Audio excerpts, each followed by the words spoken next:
కట్టాల్లో line మార్పు కొరకు ఢిల్లీ నుంచి గల్లీ దాకా పోరాటం చేస్తున్నారు. దాదాపు వీళ్ళు 5 రోజుల నుంచి నిరాహార దీక్ష చేస్తున్నట్టున్నారు ఇక్కడ ఈ లైన్ కోసం. అది 765 kV హై టెన్షన్ లైన్ ఈ పొలాల మధ్యలోంచి వెళ్తుంది. చాలామంది రైతులు నష్టపోతున్నారని దాదాపుగా వీళ్ళు 5 రోజుల నుంచి నిరాహార దీక్ష చేస్తున్నారు. కనీసం ఎవరు అటువైపు తొంగి తీసి పట్టించుకున్న పాపాన్ని కూడా పోలేదు.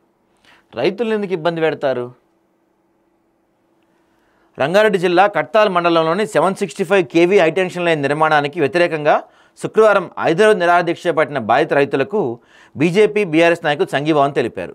ఈ సందర్భంగా జాతీయ బీసీ కమిషన్ మాజీ సభ్యులు తల్లోజు ఆచారి, కల్వకుర్తి మాజీ ఎమ్మెల్యే జైపాల్ యాదవ్లు మాట్లాడుతూ బాధిత రైతులను ఎట్టి పరిస్థితుల్లో భయపడవద్దని మేమున్నామని భరోసా ఇస్తున్నామని, అవసరమైతే కల్వకుర్తి ఎమ్మెల్యే కసిరెడ్డి నారాయణ రెడ్డి ఆయనతో కలిసి అఖిలపక్షం అలైన్మెంట్ మార్పు కోసం ముఖ్యమంత్రిని, కేంద్ర మంత్రులను కూడా కలుస్తామని చెప్పారు.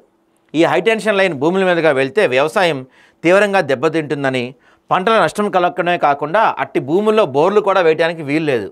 విద్యుత్ కారణంగా ఆరోగ్య సమస్యలు తలెత్తాయి. అలైన్మెంట్ వెళ్తున్న ప్రాంతంలో ఎలాంటి నిర్మాణాలు, అభివృద్ధి కార్యక్రమాలు చేయడానికి వీలు లేదు. 765 kV లైన్ ప్రస్తుతం ఉన్న మార్గంలో కాకుండా ప్రత్యామ్నాయ మార్గం వేయాలని వాళ్ళు డిమాండ్ చేస్తున్నారు. భూములపై లైన్ వేయడం ఎటువంటి సరైన సమాచారం ఇవ్వకుండా పనులు చేపట్టారు. ప్రాజెక్ట్ అమలుతో ప్రాజెక్ట్ అంటే ఇలాంటి ఏదైనా కట్టే ముందు ఏం చేస్తారంటే ముందుగా ఎవరైతే భూములు ఉన్నారో రైతులతో వాళ్ళతో మాట్లాడతారు. ఇక్కడ నుంచి అలైన్మెంట్ జరుగుతుంది, ఇది ప్లాన్, ఇట్లా వెళ్ళబోతుంది, మీ భూములు ఇలా ఇవ్వాల్సి ఉంటుందని ఒక డిస్కషన్ చేస్తారు. కానీ ఇక్కడ అలాంటిది ఏమీ చెప్పకుండా అలైన్మెంట్ వాళ్ళు సీక్రెట్గా ఉంచుకొని అప్పటికప్పుడు మొదలు పెట్టేశారు. మరి దీని వెనక ఎవరున్నారు?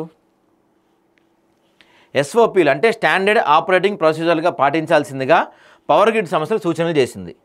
ప్రస్తుతం రైతులు చేస్తున్న నిరాహార దీక్షను కొనసాగిస్తూ తమ సమస్య పరిష్కారం అయ్యే వరకు పోరాటం కొనసాగిస్తామని ప్రకటించారు. ఈ నిరాహార దీక్షకు రోజుకు మద్దతు పెరుగుతుందని, ఈ అలైన్మెంట్ ఆపే వరకు రైతుల ఉద్యమం ఆగదని తెలిపారు. ఈ కార్యక్రమంలో కట్టాల్ మాజీ సర్పంచ్ లక్ష్మీ నరసింహారెడ్డి వీళ్ళందరూ పాల్గొన్నారు దీంట్లో.